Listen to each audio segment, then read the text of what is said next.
Dracula by Bram Stoker. Chapter 6. Mina Murray's Journal. 24th July, Whitby. Lucy met me at the station, looking sweeter and lovelier than ever, and we drove up to the house at the Crescent in which they have rooms. This is a lovely place. The little river, the Esk, runs through a deep valley, which broadens out as it comes near the harbour. A great viaduct runs across, with high piers, through which the view seems somehow further away than it really is. The valley is beautifully green, and it is so steep that when you are on the high land on either side you look right across it, unless you are near enough to see down. The houses of the old town, the side away from us, are all red-roofed, and seem piled up one over the other anyhow, like the pictures we see of Nuremberg. Right over the town is the ruin of Whitby Abbey, which was sacked by the Danes, and which is the scene of part of Marmion, where the girl was built up in the wall. It is a most noble ruin, of immense size, and full of beautiful and romantic bits. There is a legend that a white lady is seen in one of the windows. Between it and the town there is another church, the parish one, round which is a big graveyard all full of tombstones. This is to my mind the nicest spot in Whitby, for it lies right over the town, and has a full view of the harbour, and all up the bay to where the headland called Kettleness stretches out into the sea. It descends so steeply over the harbour that part of the bank has fallen away, and some of the graves have been destroyed. In one place part of the stonework of the graves stretches out over the sandy pathway far below. There are walks, with seats beside them, through the churchyard, and people go and sit there all day long, looking at the beautiful view and enjoying the breeze. I shall come and sit here often myself and work. Indeed, I am writing now, with my book on my knee, and listening to the talk of 3 old men who are sitting beside me. They seem to do nothing all day but sit here and talk. The harbour lies below me, with, on the far side, one long granite wall stretching out into the sea, with a curve outwards at the end of it, in the middle of which is a lighthouse. A heavy sea-wall runs along outside of it. On the near side the sea-wall makes an elbow crooked inversely, and its end too has a lighthouse. Between the 2 piers there is a narrow opening into the harbour, which then suddenly widens. It is nice at high water, but when the tide is out it shoals away to nothing, and there is merely the stream of the Esk, running between banks of sand with rocks here and there. Outside the harbour, on this side, there rises for about half a mile a great reef, the shop of which runs straight out from behind the south lighthouse. At the end of it is a buoy with a bell, which swings in bad weather, and sends in a mournful sound on the wind. They have a legend here that when a ship is lost, bells are heard out at sea. I must ask the old man about this. He's coming this way. He is a funny old man. He must be awfully old, for his face is gnarled and twisted like the bark of a tree. He tells me that he is nearly 100, and that he was a sailor in the Greenland fishing fleet when Waterloo was fought. He is, I'm afraid, a very sceptical person, for when I asked him about the bells at sea and the white lady at the Abbey, he said very brusquely, "I wouldn't fash mysel' about them, miss. Them things be all wore out. Mind, I don't say that they never was, but I do say that they wasn't in my time. They be all very well for comers and trippers and the like, but not for a nice young lady like you. Them feet folks from York and Leeds that be always eatin' curd herrings and drinkin' tea and lookin' out to buy cheap jet would creed at. I wonder mysel' who'll be bothered tellin' lies to them, even the newspapers, which is full of fool talk." I thought he would be a good person to learn interesting things from, so I asked him if he would mind telling me something about the whale fishing in the old days. He was just settling himself to begin when the clock struck 6, whereupon he laboured to get up and said, "I must be gang agin Lloyd's home now, miss. My granddaughter doesn't like to be kept waiting when the tea is ready, for it takes me time to crammel aboon the grease, for there be a many of them, and miss, I lack belly timber sairly by the clock." He hobbled away, and I could see him hurrying as well as he could down the steps. The steps are a great feature on the place. They lead from the town to the church. There are hundreds of them. I do not know how many, and they wind up in a delicate curve. The slope is so gentle that a horse could easily walk up and down them. I think they must originally have had something to do with the abbey. I shall go home too. Lucy went out visiting with her mother, and as they were only duty calls, I did not go. 1st of August. I came up here an hour ago with Lucy, and we had a most interesting talk with my old friend and the 2 others who always come and join him. He is evidently the Sir Oracle of them, and I should think must have been in his time a most dictatorial person. He will not admit anything, and down-faces everybody. If he can't out-argue them, he bullies them, and then takes their silence for agreement with his views. Lucy was looking sweetly pretty in her white lawn frock. She has got a beautiful color since she has been here. I noticed that the old men did not lose any time in coming and sitting near her when we sat down. She is so sweet with old people. I think they all fell in love with her on the spot. Even my old man succumbed and did not contradict her, but gave me double share instead. I got him on the subject of the legends, and he went off at once into a sort of sermon. I must try to remember it and put it down. It be all fool talk, lock, stock, and barrel, that's what it be, and naught else. These bands and wafts and bogosts and barguests and a belderin, they be naught but airblibs.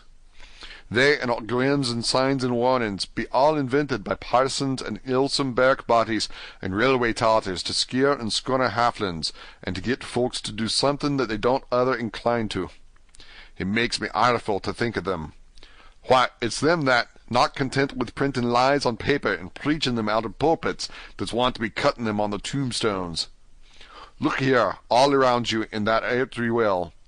All them stains holding up their heads as well as they can out of their pride is a cant simply tumbling down with the weight of the lies wrote on them. Here lies the body, or sacred to the memory, wrote on all of them, and yet in that half of them there bean't no bodies at all, and the memories of them bean't cared a pinch of snuff about, much less sacred. Lies, all of them, nothing but lies of one kind or another.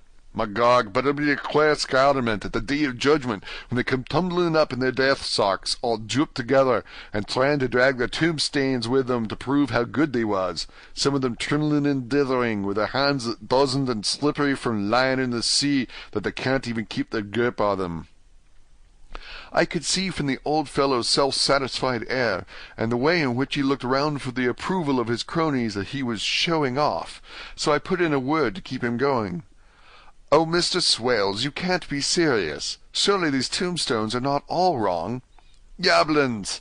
There may be a poorish few not wrong, saving where they make out the people too good, for there be folk that do think a bombo be like the sea, if only it be their own. The whole thing be only lies. Now look you here. You come here a stranger, and you see this kirkgarth." I nodded, for I thought it better to assent, though I did not quite understand his dialect. I knew it had something to do with the church. He went on, "And you consent that all this stands be aboond folk that be helped here, snod and snog?" I assented again. "Then that be just where the lie comes in. Why, there be scores of these laybeds that be toom as old Dunn's bacca-box on Friday night." He nudged one of his companions, and they all laughed. "And my God, how could there be otherwise? Look at that one, the athos abaft the beer bank. Read it." I went over and read, "Edward Spencelagh, Master Mariner, murdered by pirates off the coast of Andres, April 1854, age 30. When I came back, Mr. Swales went on, "Who brought him home, I wonder, to hap him here? Murdered off the coast of Andres, and you consented his body lay under. Why, I could name ye a dozen whose bones lie in the Greenland seas above," he pointed northwards, "or where the currents may have drifted them. There be the stains around ye. Ye can with your young eyes read the small print of the lies from here. This Braithwaite Lowry, I knew his father, lost in the Lively off Greenland in '20. Or Andrew Woodhouse, drowned in the same seas in 1777. Or John Paxton, drowned off Cape Farewell a year later. Or old John Rowlings, whose grandfather sailed with me, drowned in the Gulf of Finland in '50. Do you think that all these men will have to make a rush to Whitby when the trumpet sounds? I have me anthorums about it. I tell you that when they got here, they'd be jumbling and jostling one another, the way that it would be like a fight up on the ice in the old days, when we beat one another from daylight to dark, and trying to tie up our cuts by the Aurora Borealis." This was evidently local pleasantry, for the old man cackled over it, and his cronies joined in with gusto. "But," I said, "surely you are not quite correct, for you start on the assumption that all the poor people, or their spirits, will have to take their tombstones with them on the Day of Judgment. Do you think that will be really necessary?" "Well, what else be the tombstones for? Answer me that, miss." "To please their relatives, I suppose." "To please their relatives, you suppose?" This he said with intense scorn. "How will it pleasure their relatives to know that lies is wrote over them, and that everybody in the place know that they be lies?" He pointed to a stone at our feet, which had been laid down as a slab, on which the seat was rested, close to the edge of the cliff. "Read the lies on that thrush stone," he said.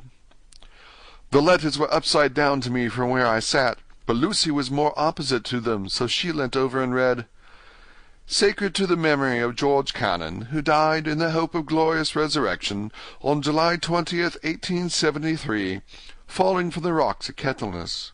This tomb was erected by his sorrowing mother to her dearly beloved son. He was the only son of his mother, and she was a widow. Really, Mr. Swales, I don't see anything very funny in that." She spoke her comment very gravely and somewhat severely. "You don't see aught funny, ha!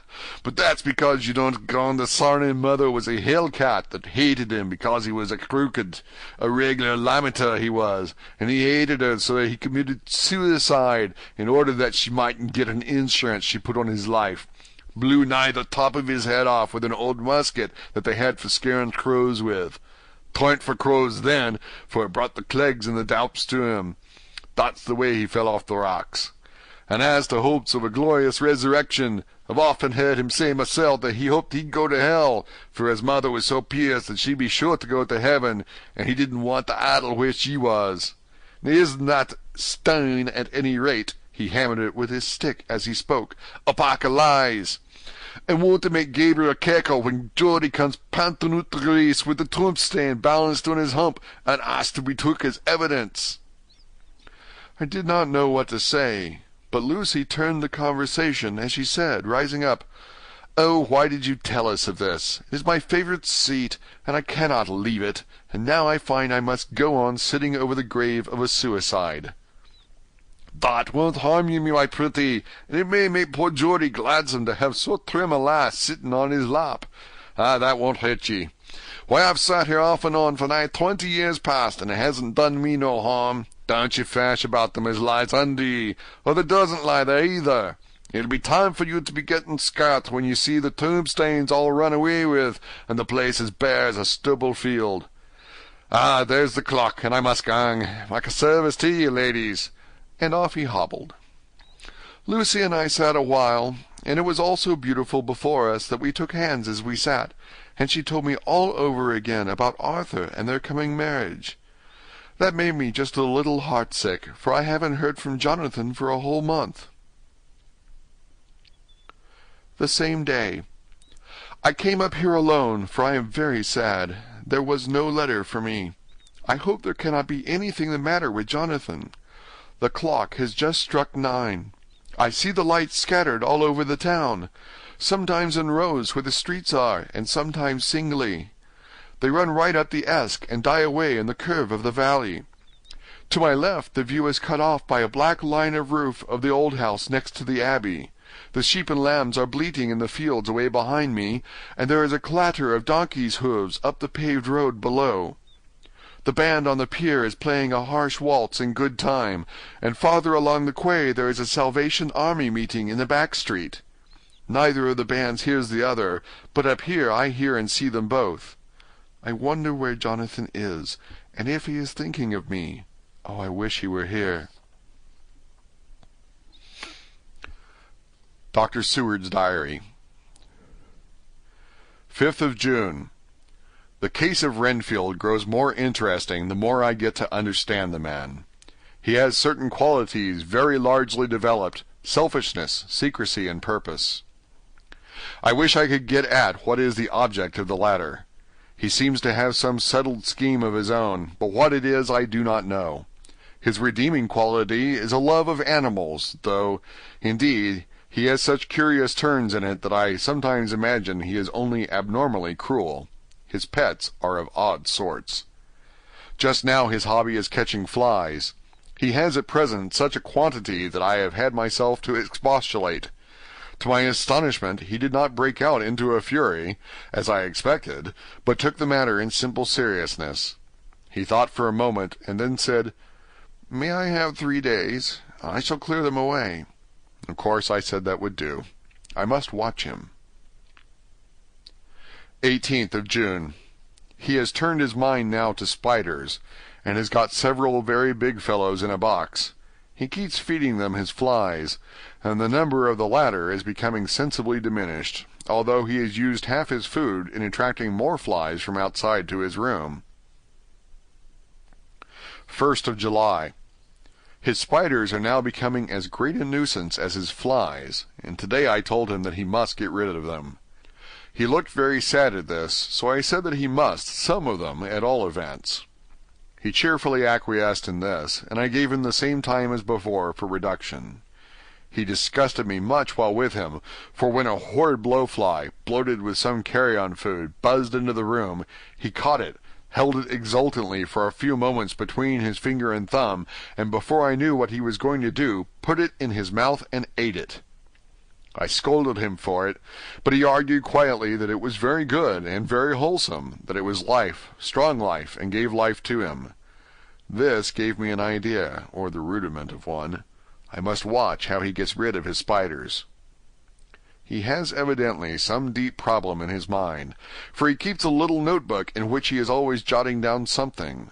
Whole pages of it are filled with masses of figures, generally single numbers added up in batches, and then the totals added in batches again, as though he were focusing some account, as the auditors put it. 8th of July. There is a method in his madness, and the rudimentary idea in my mind is growing. It will be a whole idea soon, and then, O unconscious cerebration, you will have to give the wall to your conscious brother. I kept away from my friend for a few days, so that I might notice if there were any change. Things remain as they were, except that he has parted with some of his pets, and got a new one. He has managed to get a sparrow, and has already partially tamed it. His means of taming is simple, for already the spiders have diminished. Those that do remain, however, are well fed, for he still brings in the flies by tempting them with his food. 19th of July. We are progressing. My friend has now a whole colony of sparrows, and his flies and spiders are almost obliterated. When I came in, he ran to me and said he wanted to ask me a great favor, a very, very great favor, and as he spoke, he fawned on me like a dog. I asked him what it was, and he said, with a sort of rapture in his voice and bearing, "A kitten, a nice little sleek playful kitten, that I can play with, and teach, and feed, and feed, and feed." I was not unprepared for this request, for I had noticed how his pets went on increasing in size and vivacity, but I did not care that his pretty family of tame sparrows should be wiped out in the same manner as the flies and spiders. So I said I would see about it, and asked him if he would not rather have a cat than a kitten. His eagerness betrayed him as he answered, "Oh, yes, I would like a cat. I only asked for a kitten lest you should refuse me a cat. No one would refuse me a kitten, would they?" I shook my head, and said that at present I feared it would not be possible, but that I would see about it. His face fell, and I could see a warning of danger in it, for there was a sudden fierce, sidelong look which meant killing. The man is an undeveloped homicidal maniac. I shall test him with his present craving, and see how it will work out, and then I shall know more. 10 p.m. I have visited him again, and found him sitting in a corner brooding. When I came in, he threw himself on his knees before me, and implored me to let him have a cat, that his salvation depended upon it. I was firm, however, and told him that he could not have it, whereupon he went, without a word, and sat down, gnawing his fingers, in the corner where I had found him. I shall see him in the morning early. 20th of July. Visited Renfield very early, before attendant went his rounds. Found him up and humming a tune. He was spreading out his sugar, which he had saved, in the window, and was manifestly beginning his fly-catching again, and beginning it cheerfully and with a good grace. I looked around for his birds, and not seeing them, asked him where they were. He replied without turning round that they had all flown away. There were a few feathers about the room, and on his pillow a drop of blood. I said nothing, but went and told the keeper to report to me if there were anything odd about him during the day. 11 a.m. The attendant has just been to see me to say that Renfield has been very sick and has disgorged a whole lot of feathers. "My belief is, doctor," he said, "that he has eaten his birds and that he just took and ate them raw." 11 p.m. I gave Renfield a strong opiate tonight, enough to make even him sleep, and took away his pocket-book to look at it. The thought that has been buzzing about my brain lately is complete, and the theory proved. My homicidal maniac is of a peculiar kind. I shall have to invent a new classification for him, and call him a zoophagous, life-eating maniac. What he desires is to absorb as many lives as he can, and he has laid himself out to achieve it in a cumulative way. He gave many flies to one spider, and many spiders to one bird, and then wanted a cat to eat the many birds. What would have been his later steps? It would almost be worth while to complete the experiment.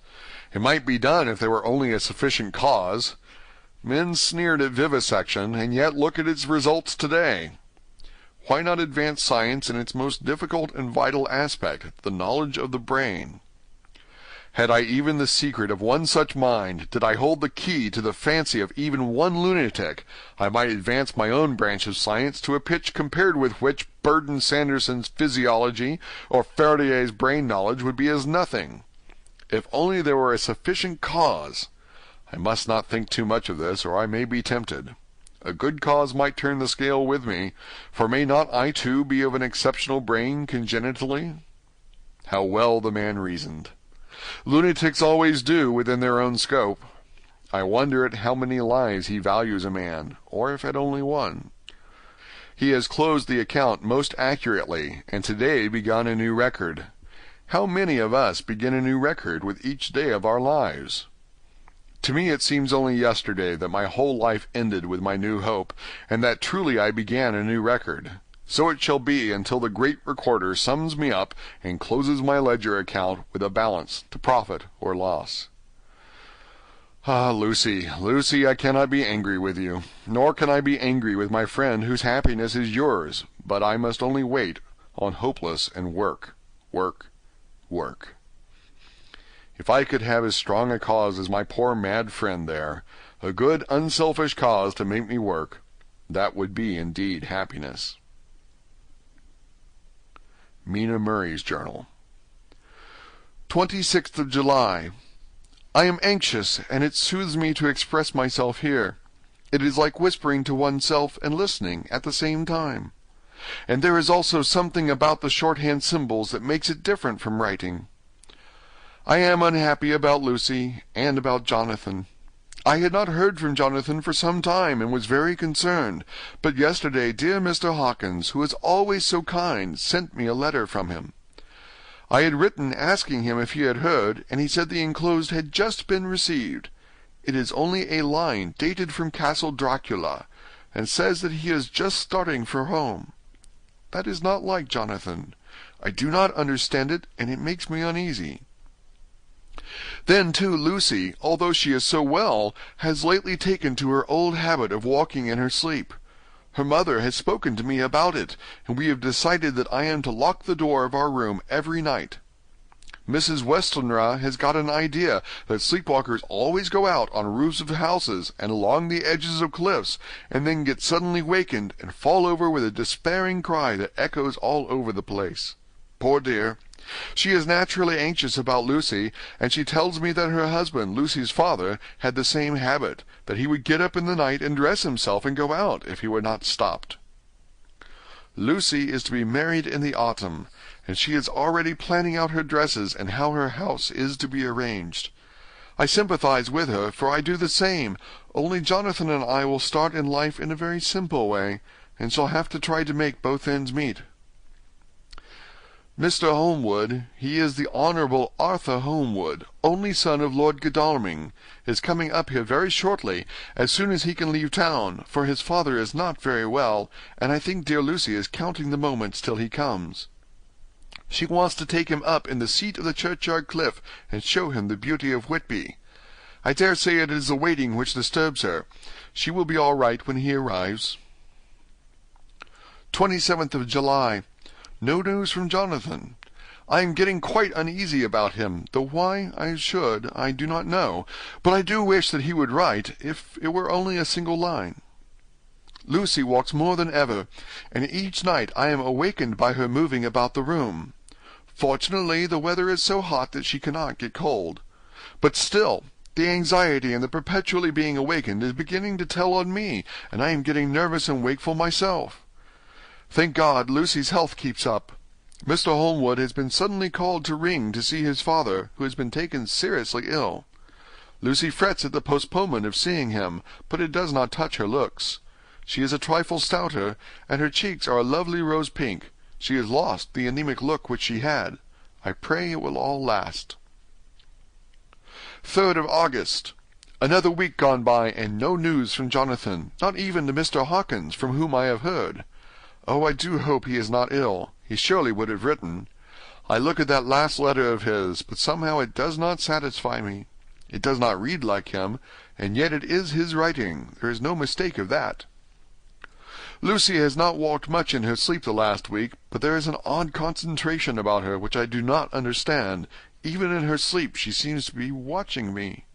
She tries the door, and finding it locked, goes about the room, searching for the key.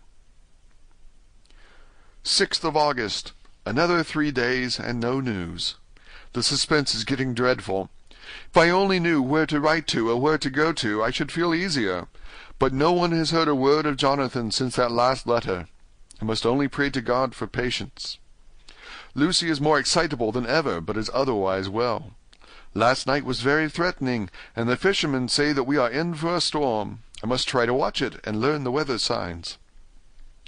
Today is a grey day, and the sun as I write is hidden in thick clouds high over Kettleness. Everything is grey, except the green grass, which seems like emerald amongst it. Grey earthy rock, grey clouds, tinged with the sunburst at the far edge, hang over the grey sea, in which the sand-points stretch like grey figures. The sea is tumbling in over the shallows and the sandy flats with a roar, muffled in sea mists drifting inland. The horizon is lost in a grey mist. All vastness, the clouds are piled up like giant rocks, and there is a brool over the sea that sounds like some passage of doom. Dark figures are on the beach here and there, sometimes half shrouded in the mist, and seem men like trees walking. The fishing boats are racing for home, and rise and dip in the ground swell as they sweep into the harbour, bending to the scuppers. Here comes old Mr. Swales. He is making straight for me, and I can see by the way he lifts his hat that he wants to talk. I have been quite touched by the change in the poor old man. When he sat down beside me, he said in a very gentle way, "I want to say something to you, miss." I could see that he was not at ease, so I took his poor old wrinkled hand in mine and asked him to speak fully. So he said, leaving his hand in mine, "I am afraid, my dearie, that I must have shocked you by all the wicked things I've been saying about the dead and such like for weeks past, but I didn't mean them, and I want you to remember that when I'm gone. We old folks that be daffled, with one foot abaft the crock hole, don't altogether like to think of it, and we don't want to feel scared of it, and that's why I've took to making light of it, so that I'd cheer up my own heart a bit. But Lord love you, miss, I ain't afraid of dying, not a bit, only I don't want to die if I can help it. My time must be nigh at hand now, for I'll be old, and 100 years is too much for any man to expect. And I'm so nigh it that the old man is already whipping his scythe. You see, I can't get out of the habit of coughing about it all at once. The chaps will wag as they be used to. Some day soon the angel of death will sound his trumpet for me. But don't you dole and great, my dearie," for he saw that I was crying. "If he should come this very night, I'd not refuse to answer his call.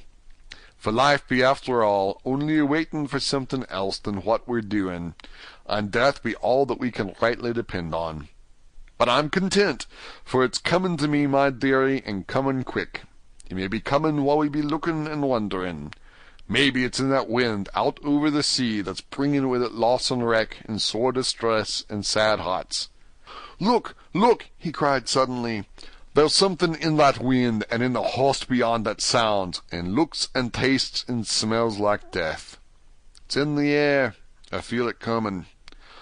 Ah, Lord, make me answer cheerful when my call comes." He held up his arms devoutly and raised his hat. His mouth moved as though he were praying. After a few minutes' silence, he got up, shook hands with me, and blessed me, and said good-bye, and hobbled off. It all touched me and upset me very much. I was glad when the coast-guard came along with his spy-glass under his arm. He stopped to talk with me as he always does, but all the time kept looking at a strange ship. "I can't make her out," he said. "She's a Russian by the look of her. But she's knocking about in the queerest way. She doesn't know her mind a bit. She seems to see the storm coming, but can't decide whether to run up north in the open or to put in here. Look there again. She's steered mighty strangely, for she doesn't mind the hand on the wheel, changes about with every puff of wind. We'll hear more of her before this time tomorrow."